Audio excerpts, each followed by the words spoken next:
ఈరోజు మాట్లాడితే అబద్ధాలు. షాదీ ముబారక్, కళ్యాణ లక్ష్మి అని ఈ భారతదేశంలో లేనటువంటి ఒక గొప్ప కార్యక్రమాన్ని ఆడబిడ్డ పుట్టినప్పుడు మరి మన ఇంట్లో బిడ్డనో చెల్లెనో పెళ్ళికి వచ్చినప్పుడు బిడ్డ పెద్దగా అవుతుంది, పెళ్ళికి వచ్చింది, కానీ మన ఒక జీవితాలు అంతంత మాత్రమే ఉన్నాయి.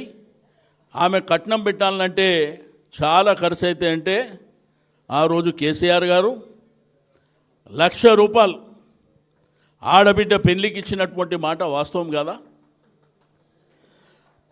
ఇచ్చింది మన దగ్గర ఉన్నది కదా.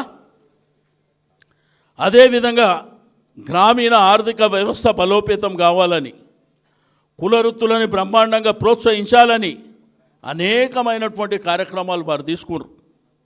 పిల్లలు బ్రహ్మాండంగా చదువుకోవాలని గురుకుల పాఠశాలలు తెచ్చాడు, బీసీ వెల్ఫేర్ పాఠశాలలు తెచ్చాడు. ఈ విధంగా అనేకమైనటువంటి కార్యక్రమాలు చేసిండు. కానీ కేసీఆర్ గారి ప్రభుత్వంలో ఇది జరగలేదు అని ఎవరన్నా గుండె మీద చేసుకొని చెప్పమని చెప్పండి.